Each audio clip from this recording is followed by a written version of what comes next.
My name is Eliora. I am 27 years old. As a quiet and selfless young woman, I have always been overshadowed by my ambitious older sister Marissa, who thinks she is the family's pride and a constant comparison point between me and her. Dinner had always been quiet in our house, but that night the silence cut deeper than the knives on the table. Mom set down her fork, glanced at my sister, then at me.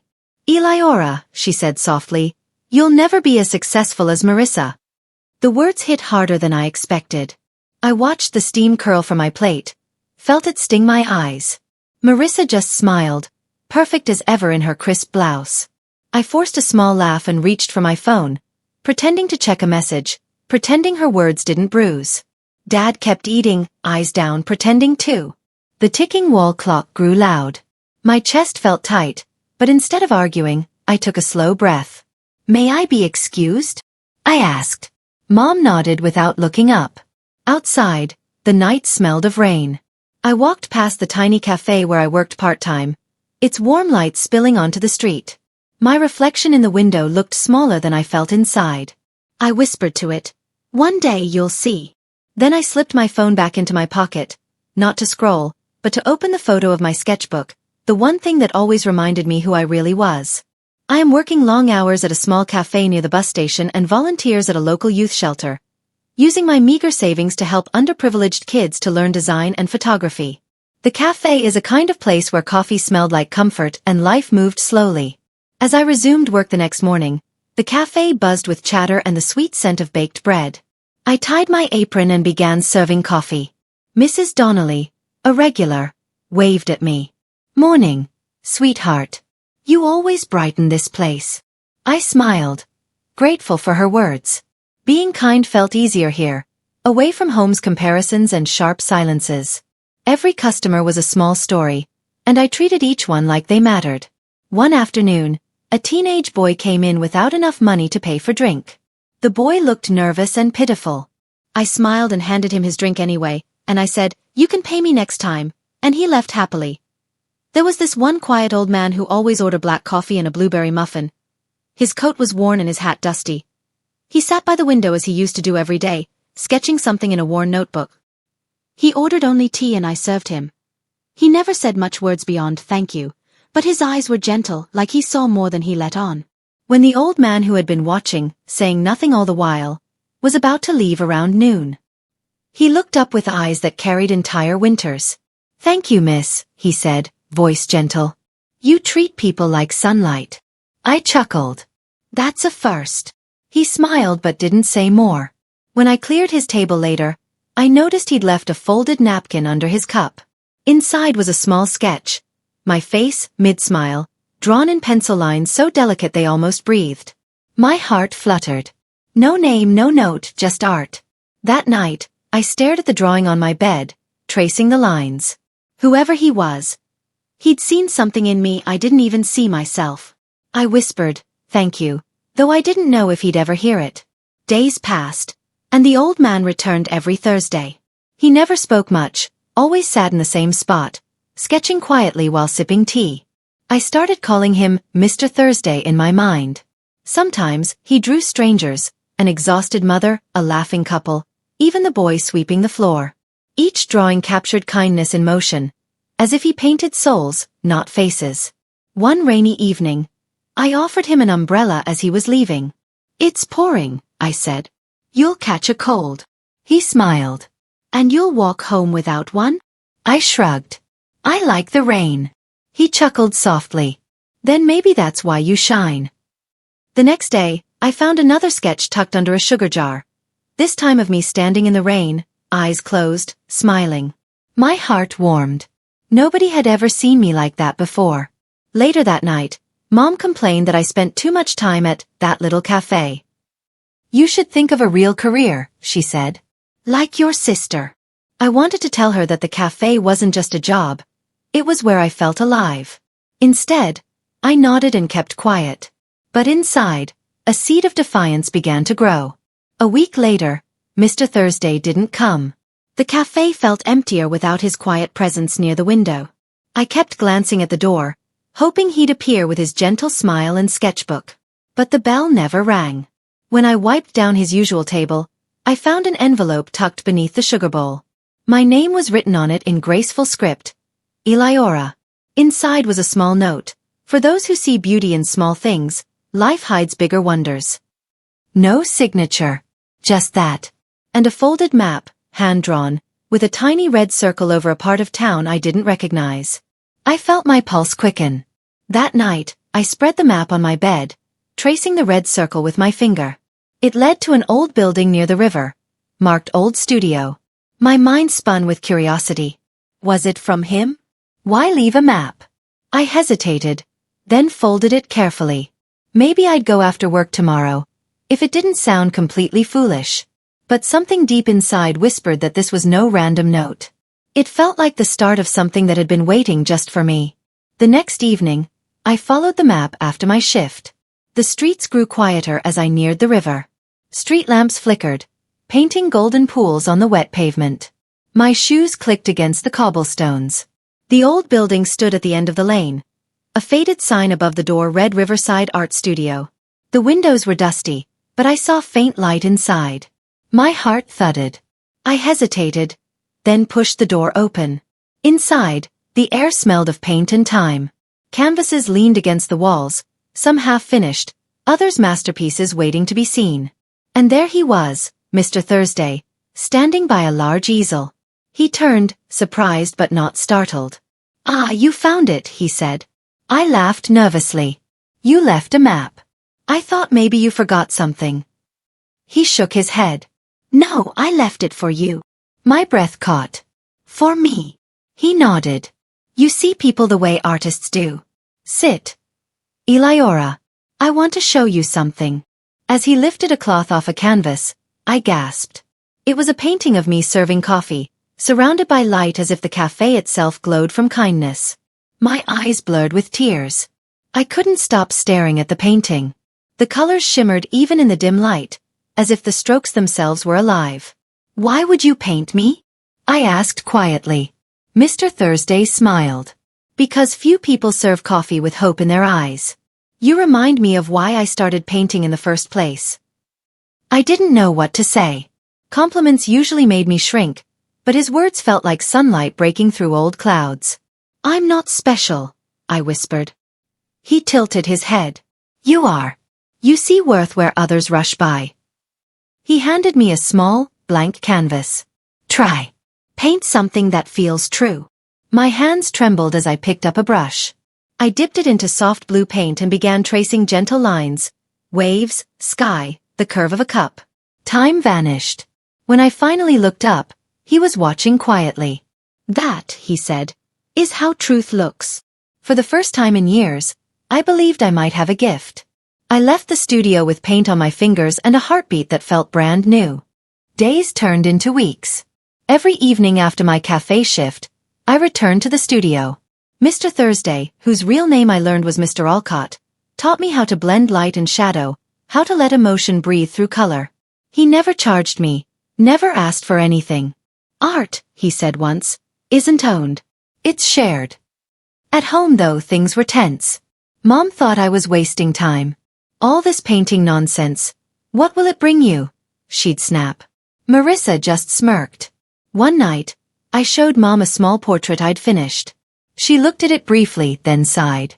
"You're talented, Eliora, but talent doesn't pay bills." The words stung, but I didn't argue. I simply turned away, clutching the painting close. Back in my room, I placed it beside the map Mr. Alcott had given me. "They'll see one day," I whispered. Then I sent him a photo of the piece. Moments later he replied, "Keep painting. The world will find you when it's ready."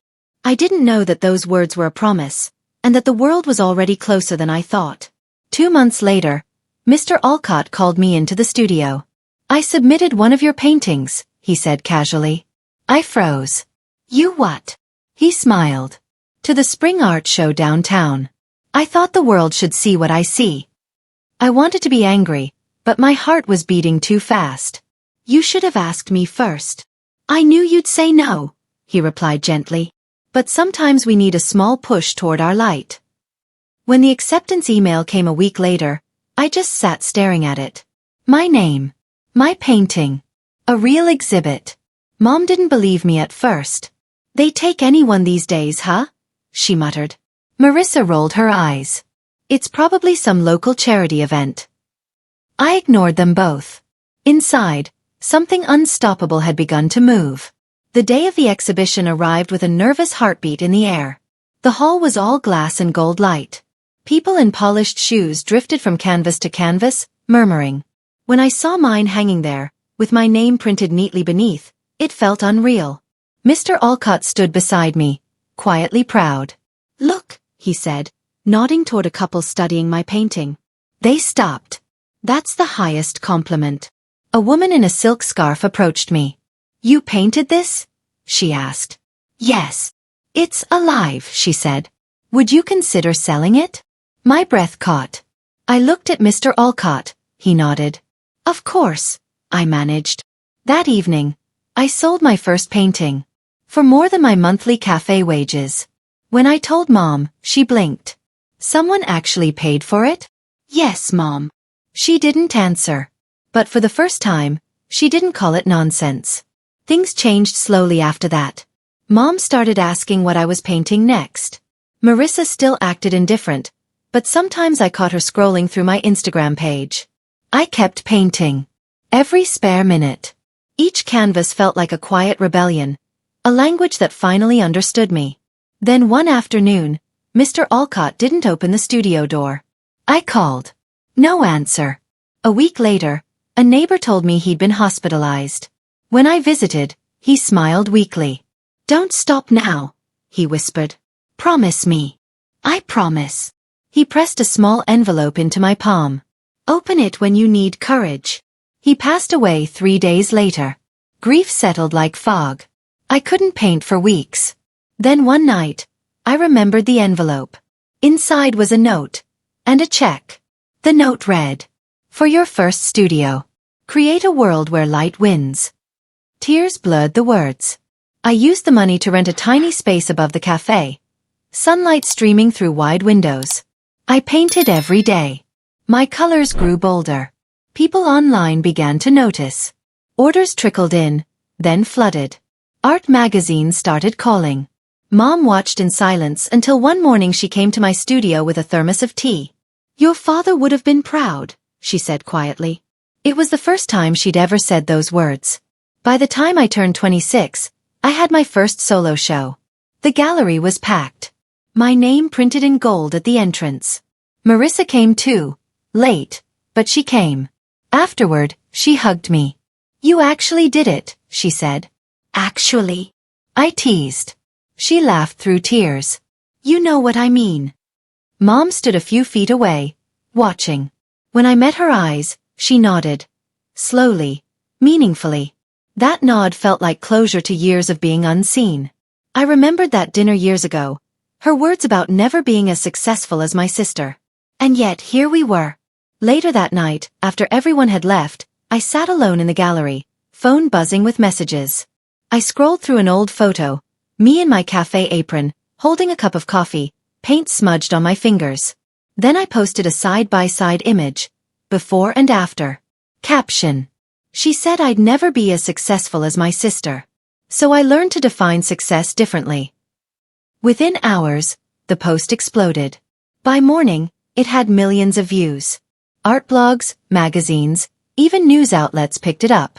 When Mom saw the article, she just smiled and whispered, I was wrong. And I reached for my phone, this time, not out of defiance, but to call her. Thank you, Mom, I said. Because without her disbelief, I might never have found my truth. Fame came like a flash flood. One morning, I was mixing paint. By night, I was fielding calls from journalists and art curators. My inbox overflowed. Collaborate. Interview request? Commission proposal? It felt intoxicating at first, validation pouring in where doubt used to live. But soon, I couldn't hear myself think. Deadlines replaced daylight. I stopped painting for joy and started painting for everyone else's approval. One afternoon, I looked up from a half-finished canvas and realized I hadn't touched a brush freely in months. The silence in the studio was heavy, like the color had drained out of my life. Then came the Art Next Expo. Biggest show in the country. My agent said it would cement my reputation. Mom bought a new dress. Marissa flew in from another city. I plastered on a smile, but my chest felt hollow. At the exhibit, people swarmed my section. Cameras flashed. Compliments echoed. Yet, when I stared at my latest collection, slick, market-friendly, soulless, I felt nothing. During the reception, a small voice behind me said, "Your early works were warmer." I turned. A teenage girl stood there clutching a sketchbook. "I started painting because of your old café picture," she said shyly. It felt honest. Her words hit harder than any review. After she left, I slipped outside into the night air and whispered, "What have I become?" The following week, I disappeared. No posts. No appearances. I retreated to the seaside town where Mr. Alcott used to vacation. I rented a small cottage, packed only a few brushes, and left my phone off for days. At first, the silence was unbearable. Then, gradually, it became peace. I painted the sea. The gulls. The way dawn leaked color into gray skies. With every brushstroke, the noise in my head quieted. One evening as the sun dipped I whispered, "Thank you, Mr. Alcott. You were right. Light always wins." A month later, Mom found me. She stood at the cottage door, wind in her hair, eyes softer than I remembered. "You vanish and suddenly the house feels empty," she said. "I needed to breathe," I replied. She nodded. "I used to do that too. Run to the hills to sketch." "Your grandmother hated it." I blinked. "You used to draw?" She smiled wistfully. "Before life got practical." That night, we sat on the porch painting side by side. For the first time in years, our silence wasn't a wall. It was a bridge. When I returned to the city, I didn't tell anyone. No announcements. No press. Just a quiet new series, the Stillness Collection. Each canvas captured peace. Wind in curtains, rain on glass, late-night solitude. I posted one online with no caption. To my surprise, people loved it. Not because it was trending but because it was real. An art reviewer wrote, "She left fame to rediscover truth, and found brilliance instead." Mom framed that article in the living room. Marissa bragged about it at her office. For once, my family wasn't comparing. They were cheering. A letter arrived one morning. No return address, just careful handwriting. "You don't know me, but I was Mr. Alcott's son. Thank you for bringing color back to his final years. He spoke of you often." Inside was a photograph. Mr. Alcott, years younger, painting beside a woman who looked strikingly like Ma. My heart jumped. When I showed her, she gasped. "I knew him," she said quietly. "We met in art school. He was the first person who told me I had talent." We both fell silent, realizing how deeply his kindness had threaded through our lives. Maybe he'd always known. Maybe helping me was his way of finishing what life had paused in her. A year later, I stood in a new gallery. One I co-founded with young artists who couldn't afford exposure. We called it the Lighthouse. Mom handled the classes. Marissa managed events. As I looked around at walls covered with student paintings, I thought about that dinner years ago, the one that started it all. Mom came over, carrying tea. "You've built something beautiful, Eliora," she said. I smiled. "You too, Mom." She raised her cup. "To second chances." I clinked mine against hers. "And to the words that once broke us, because they led us here." Outside, the street shimmered with evening gold. And for the first time I felt completely seen. The lighthouse grew faster than we'd imagined. Within months, students from every corner of the city came to learn. Some were single mothers, some retirees, some shy kids who'd never held a brush before. I watched them laugh, smear paint, make mistakes, and start again. Their joy reminded me of those first evenings in Mr. Alcott's studio. One evening, I stayed late cleaning brushes. A city official dropped by, offering to fund an expansion if we added a corporate mural program. It sounded tempting, more money, bigger reach, but it felt wrong. I thought of Mr. Alcott's words, "Art isn't owned. It's shared." I thanked the man politely and turned the offer down. I wanted the lighthouse to stay what it was, a refuge for honesty. That night, I painted until sunrise. It wasn't for a gallery, or an award, or anyone's approval. It was for peace. Mom started leading weekend art therapy classes. Watching her laugh with strangers felt like watching an old wound heal in slow motion. One day she held up a painting of two girls on a hill. "Marissa and Eliora," she said softly. Marissa walked in just then, balancing coffee cups. "You made us prettier than we are," she teased. We all laughed, but there was a warmth between us that hadn't existed before. Later, as we cleaned up, Mom said, "I owe you both an apology. I pushed too hard because I was afraid. I wanted you to be safe, not small." I reached for her hand. "We understand, Mom. You taught us to be strong in your own way."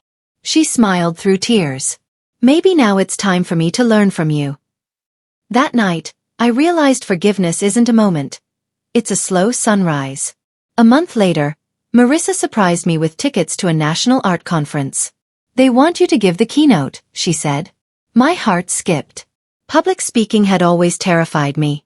But she grinned. "You've faced worse." The night before the speech, I stared at my notes for hours. Finally, I tossed them aside. When I walked onto the stage, the lights were blinding. Rows of faces stared back. Artists, critics, dreamers. I took a deep breath and said, "I used to think success meant applause. Then I learned it's peace.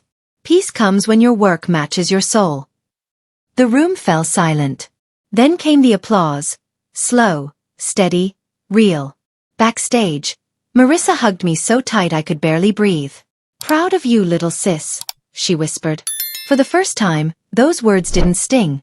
They healed. Weeks later, Mom got sick. Nothing life-threatening, but enough to scare us. I stayed by her side in the hospital, sketching in a small notebook while machines hummed around us. One evening, she woke up and smiled weakly. "You remember that night at dinner?" I nodded. "Every word." She sighed. "I was wrong to say that. You've become everything I hoped for, just not the way I imagined." Tears blurred my vision. "And you've become everything I needed, even when I didn't know it."